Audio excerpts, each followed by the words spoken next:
Hi there, welcome to Mr. Morgan's Math Help. This is Algebra 1. We are in Unit 1 today, One Variable Statistics, Lesson 11, Comparing and Contrasting Data Distributions. All right, our learning goal says let's investigate variability using data displays and summary statistics. We're looking at some variability today. And our target is that I can arrange data sets in order of variability given graphic representation, meaning we can take a look at the graphs and decide how much variety is happening, how much of a spread there is with our information between data sets to say which one's a little better set of data for interpreting. Okay, first question says evaluate, this is our warm-up, the mean of each data set mentally. So we look at the first one here, 27, 30, and 33. I know they have a common difference away from each other of 3. So because of that, I can pretty much say that the mean is going to be the middle number right there, 30, even though it is a median as well. No problem. Similarly, I can look at this one here. We're counting by tens all the way around, 61, 71, 71, 81, 81, 91, 91, 101. And so because it's all evenly distributed here, we would say the mean is going to be 81. Okay, so no real calculation there, just it happens to be the middle number. On this one, it's a little different because I have that 0 right there, correct? So I know that in terms of being a 0, that's going to change my mean. Even though I have a lot of hundreds, my mean is going to be less than 100, right? Because of that 0. Well, mentally, I know I would just add them up, and so I have essentially 400 here. And so mentally, in my head, I'm thinking 400 divided by 5 is equal to about 80. So my mean is going to be 80. So it's mental math because you're talking about 5 goes into 40 8 times, add the 0, and we're at 80. For this next one, we can see that my chunk in the middle are all evenly distributed, 1 away. And the distance from 5 to 1, 0 to 5 is 5, and 7 to 12 is 5. So everything is the same distance away from that middle point. So our average here, our mean, is going to be 6. So they're all pretty easy to figure out, and it really depends on just how things are spread out. Okay? So today we are looking at describing data. It says your teacher is going to give you a set of cards. You can take turns with your partner to match the data display with a written statement. For each match that you find, explain to your partner how you know it's a match, and then make sure you listen. And if you disagree, talk about it. Okay, so we're going to make some matches first of all, and then we'll come back here to number 2.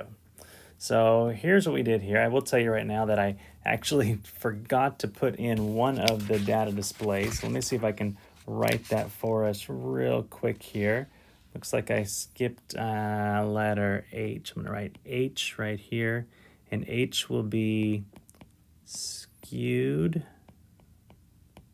right and an IQR of 11. Okay, so I was looking at my notes when I missed one. All right, so let's take a look here at the data today. Okay, for the first one, we can see it's pretty, it's a bell-shaped, it's pretty symmetrical, right? We have the middle point right here of 6, which could be the median. Because everything is very balanced, 1, 1, 1, 1, 2, 2, 2, 2, 3, 3, and then this here, we also know this is going to have both a mean and a median of 6. So when I look at my choices here, looking for a 6, I can see I have a mean of 6 there, and it's symmetric, which does match that one there. So I would say A seems to go with I. Okay, so that seems to go, I'll write an A right there next to it, so we know that goes together there. For B, we have something similar, right? Here we have very symmetric all the way across with the middle point here, negative 14. So because it's so symmetric, we could say both our mean and our median are at negative 14. So I can look and see, where do I see a negative 14 at? I can see that here in K. And so quite possibly we could say that choice B could be with K, could be, but I also see I have a mean up here at negative 14. Okay, so the question would be, is this actually uniform? Well, uniform is one that you're going to have a graph that is pretty much the same all the way across. This is not uniform. And so because it's not uniform, it's bell-shaped, I'm going to go with the L as being the best choice here.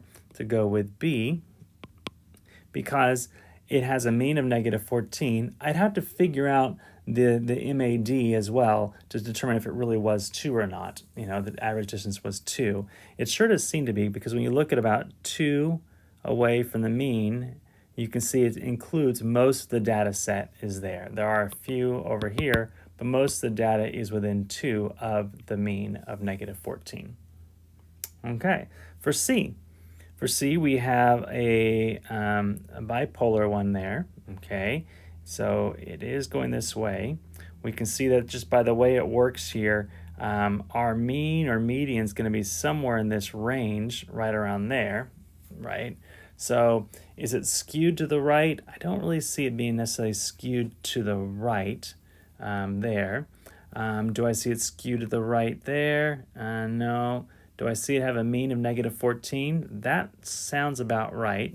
And the mean absolute deviation there, 5.18. Well, if I add 5 to this, I'm going to be about 9.5, somewhere around there. If I subtract 5.8, or about 6, I'm going to be somewhere about here.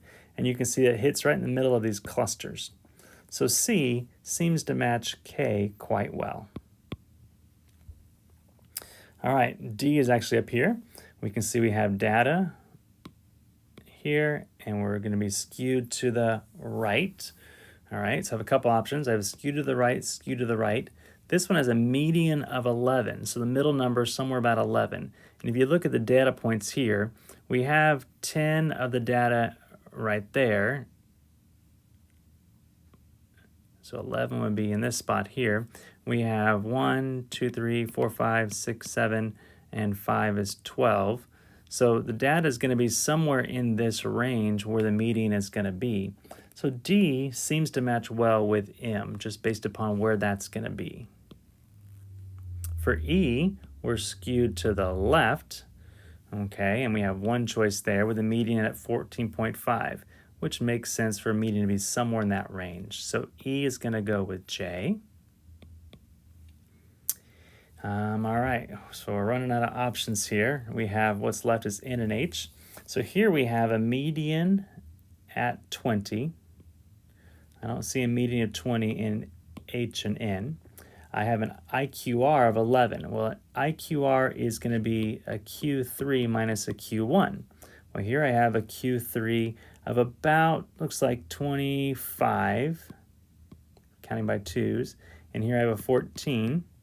So 25 minus 14 is 11, so that seems to match. So G is going to go with H, leaving us then with this last one,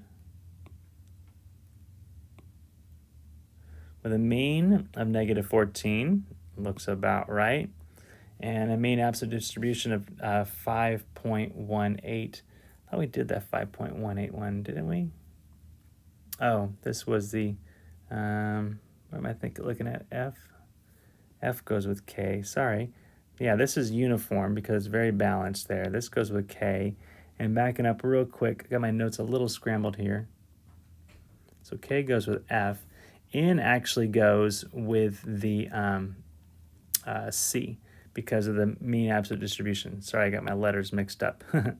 So C goes with N and F goes with a K. So hopefully I got that worked out for you there. A little jumbly. I apologize for that. I was saying the right thing, but looking at the wrong letter. Okay, the joy of cut and paste. Oh, question 2 says, after matching, determine if the mean or median is more appropriate for describing the center of the data based upon the distribution of the shape, and then talk about that. If it's not given, calculate the mean or median or estimate. Okay, so which one's better for us to use, mean or median for these types of things here? So in this case, for A, I would say because we have actual points, right, and we can actually calculate it, I would go with the mean as being the best one there. It's symmetric, and we have points, so mean is good.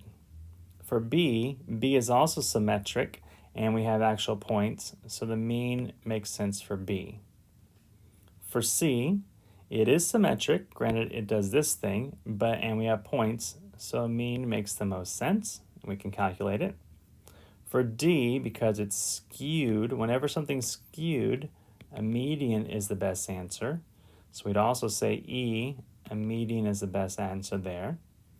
For F, because this is very uniform, we can see it's just very balanced. The quartiles are nice. We can see it's very balanced in how it works things out. In this case here, a mean would be a great data point there.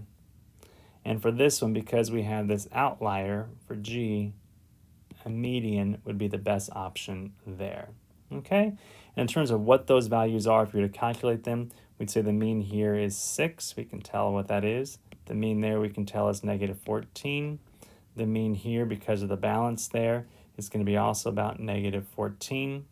Over here, the mean is negative 14, just based upon where it is. The median, we'd have to estimate that one, and I think it came with our shape. It told us it was about 11. The median over here was about 14.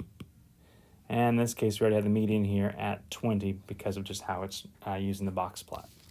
All right. Next thing.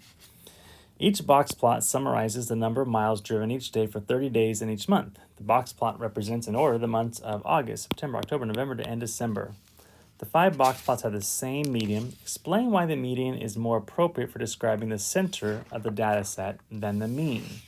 Well, the reason we'd use the median instead of the mean is because if you look at this here, the distributions are not symmetric, okay? So when the distributions are not symmetric, it makes more sense to use the median. And you can see that with these little spreads out here, right? That minimum value, that maximum value. We have this quartile here from the median to the quartile is pretty large, right? So we have these funny little groupings here that shows that things are not symmetric. You want to look for symmetry in order to use the mean. What I can see overall, though, is that if I have to then, which is today's lesson, put the plots in order from least variability to greatest, I want to figure out, well, which ones seem to be the most kind of consistent overall. Okay, so less of that spread, less of that range of things happening here overall. So when I look at this, what I would say first of all is I really like E. E seems pretty balanced overall in terms of the distance there. We have a box plot that's very balanced there with a whisker. And this whisker here, if it was fully balanced to be there, we have a little extra, but it's pretty balanced. It's not super spread. We're going from 10 to 60, not too bad at all. This would be your least variable one there. I'd say that's number 1. The one with the greatest variability, the most spread, I believe I'd say is here at B. We're going from like 5 all the way to 90. That's a huge range of numbers or different miles driven, right? That's a big spread there. So that seems to me to be the very last choice. I'm going to put that as number 5. So let's come back here. That's a pretty good one. We said with E was pretty good. So after E, we then look at, okay, what are my next choices here? I have D, C, and A. Okay, so in terms of the least variability, okay, you could probably go with either D or A at this point. They both for different reasons, right? They each have a little extreme value here, a minimum in this case, minimum in this case. This one's ranges from 5 to about 65. This one ranges from 10 to 80. So that's a range of about 70. That's a range of about 60. So this has a smaller range. So maybe you would do this one second and this one third. Again, there's no right or wrong there. You're just saying which one has the least or greatest variability. Leaving us then with this one in the middle as choice number 4. Again, a pretty big range, 15 to 85. So big range, and we can see that we have a large cluster there and these outliers, extremes over there. So for me, I'd probably do something along the lines of E, followed by maybe A or maybe D, depending how you want to do that, and then C, and followed by B. Okay, so looking at that range, looking for that spread, right? The more symmetry you have, the more or the least variability you're going to have. So when you get these little oddball, the whiskered things sticking way out, that's less symmetry, so it has greater variability. Okay, so less symmetry equals greater variability. Okay. All right, let's look at another one. The 5 dot plots have the same mean. Explain why the mean is more appropriate for describing the center of data than the median. All right, well, for this one, these here, we can see overall there's much more symmetry, isn't there? And again, when there's more symmetry happening, we can then use the mean. All these are very balanced, aren't they? Bell-shaped curve, very uniform, bimodal, but very much the same. And this one is just one answer, okay? So a lot of symmetry, which makes it the best way to measure things instead of the median. Now, in terms of least variability to greatest variability, again, you're looking at kind of that spread or how things are spread out there for the most part. So the least variety one is going to be E, right? That's our number one least variety. We would say E is the least variety. They're all exactly the same. In terms of the greatest variety, the most spread out that you have, it looks to me like C has the most variety. We're going from 6 to 14, but we have a large chunk of things over here, a large chunk over here. So it seems like there's the greatest difference in the data points there. So C seems to be the one that I'd put in that spot. So then after that, it's a matter of figuring out the middle ones. So if this is the least variety, what would come next? Well, again, the variety means that least variety means that the numbers are close to the mean. So most of your data points are close to the mean is what the least variety means. So the one that has the most numbers clustered around the mean again, if that's the mean there, would be here. We have most of the values clustered right around there. So B seems to be a good number 2 choice. A, to me, seems like a good number 3 choice because, again, it's clustered there. And that leaves me with D. D looks like a lot of symmetry because they're all the same, but again, if that's your middle, are most of the points clustered around that? No, they're spread out. They're spread out evenly, but they are further away. So we would say that D is probably choice number 4. Okay? All right.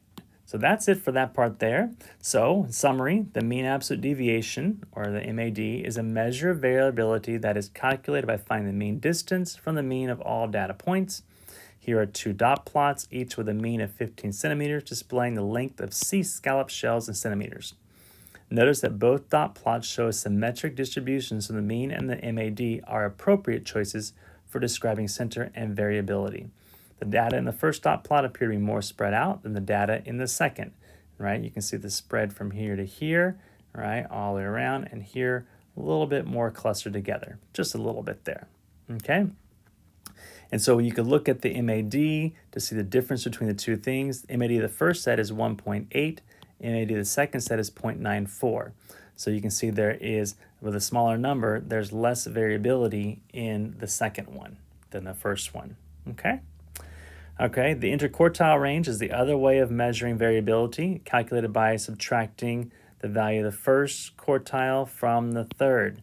Okay, so same idea here, looking at things with a median of 15, and we could look at the IQR. The IQR of the first one is 14, and the second one is 20, meaning that if I take this number here, 19, and I subtract 5, I have 14 for my IQR there. And here for my IQR, I have 19 minus 9, or 10. So that smaller IQR means less variability in this one. Okay, and that's what you're looking for there. If I have a long box, then I have a lot more variety. The smaller the box, the closer things are together, the less variety there is going to be. All right, so here's your cool down for the day. So make sure you're doing that, read that, and then show that with your teacher when you're ready. And take a look and make sure you're getting it right before you jump over to the homework. Homework time. Here we go. All right, in science class, Claire and Lynn estimate the mass of 8 different objects that actually weigh 2,000 grams. Which student was better at estimating? Okay, so for them, they both had a mean of 2,000. All right, that's great there. For the mean absolute distribution, this shows us here in this case that for Claire, she actually, mean absolute deviation, she had 275 was her average distance away from the mean. And this one, Lynn, was 225. So that's less of a deviation. So that's actually better than this one here. In terms of the medians are quite close. This one was better here. So that median's great. So she kind of wins that one there.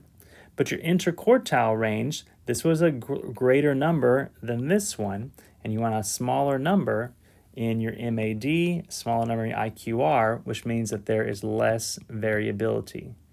So the smaller those numbers are, the better it's going to be. So we would say for us that Lynn did the better job at estimating things. Number 2. It says 4 miniature golfers attempt to finish 100 holes under par several times. Each round of 100, the number of holes they successfully completed under par is recorded. Due to the presence of extreme values, box plots for determining the best representation for the list. List the 4 in order of variability. So we talked about box plots, right? The smaller the box is going to be, the less variability it's going to have, okay? So you want small boxes to show less variability, essentially is the easiest way of looking at that. So our smallest box is this one, followed by A, followed by B, followed by D. So we would say C, A, B, D. And you can really see that this means that 50% of the values are right there. Remember, that's half your values, so they're getting more spread out. Most of the scores were in that little window, so that's definitely least variety. This is a pretty big window down here, so it's a most variety.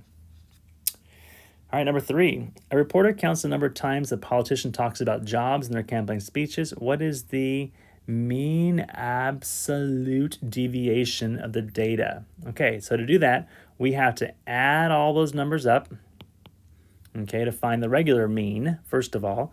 So the mean, first of all, is going to be all those numbers, which when you add them up, you have 55. 55. We're going to divide that by 11. So the mean is 5.5. Once I know the mean, now I need to calculate the distance away each of these values are from 5.5. So 3 is going to be 2.5 away from 5.5. 4 is 1.5 away from 5.5. 0.5 is 0.5 away, and I have 3 of those, right? Because here's 0.5, 5.5. 6 is 0.5 away, and I have 3 of those. 7 is 1.5 away, and 8 is 2.5 away. When I add up these values here and add those all together, then I come up with, in this case here, 11, and I divide 11 by, I do 11 there, divided by 10 last time, divided by 10 equals 1.1. So my mean absolute distribution is actually equal to 1.1, so we're going to say A. Okay, a lot of math to do that, but it just takes a little time, and just don't mess up what you're dividing by. I'm not sure why I wrote that. Number 4, select all the distribution shapes for which the median could be much less than the mean. Okay, so where the median could be less. So median less than the mean, middle number less. Symmetric? No, not going to be there, right? That's that bell-shaped one. Bell-shaped is going to be often the same kind of thing. Skewed left. So skewed left means I have data like this. So I have a median here, and I might have a mean over here. That means the median is greater, so that's not going to work out. Skewed right, that's what I want to look for there. That could work there. And also, you could have bimodal, right? You could have more numbers on one side than another side with 2 little bumps like that. So as long as you have more on the left, it's going to be median could be less. So that could work as well. Number 5, looking at the data points there, what's the 5-number summary? All right, so we have 1, 2, 3, 4, 5, 6, 7, 8, 9, 10. So our middle number is going to be here at 5. That's our middle number for our median. We're going to go in the middle of those. So quartile 3 is 5. Middle of those is 2. And then our minimum is 0. And our maximum is 11. All right, got that, no problem. Now let's erase this here because the next question says, what if we take away the 0? So we take away the 0. Now we look at our middle number. We have 1, 2, 3, 4, 5, 6, 7, 8, 9. So we're going to go 1, 2, 3, 4, and there's our middle number. Middle number's there. Then I'm going to find the middle point of that value. So between 5 and 7 is 6. I'll find the middle of that. Between 2 and 4 is 3. Then my minimum is 2. And my maximum is 11. Okay? And again, you could draw that as a box plot if you wanted to. They're just looking for the numbers. What effect does eliminating the highest value from 180 have on the data set for the mean and the median? Okay, so currently 1, 2, 3, 4, 5, 6, 7, 8, 9, 10. 1, 2, 3, 4, 5. Our median is here between 70 and 85. Okay, so if I get rid of the 180, my mean is definitely going to decrease. And the median, because now I slide things over, my median is also going to decrease, and now I actually would make this the median, would become 7, so it's also decreasing a bit as well. So both of them are decreasing as an effect to that. You could calculate it out if you wanted to and see what numbers come up with. Okay, the mean actually is dropping from 78.5 to 67.22 according to my notes, and the median is going from 77.5 to 70. Okay, just make sure you can explain those well.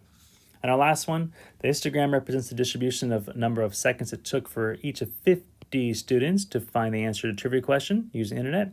Which interval contains the median? Well, the median means that 50% are above it and 50% are below it. Because I'm dealing with 50 kids, the median is going to be between 25 and 25. Here I have 22 people, and here I have 5 people. So at this point right here, I already have 27 people. Okay, so that means that 22 to 27, the number 25 is going to come in this block, which is between 5 and 10 seconds. All right, that is it for the day. Hope that helps you out with lesson 11. Thanks for watching. Tell your friends, subscribe, like, share, all those good things. Have a great day, and we'll see you next time.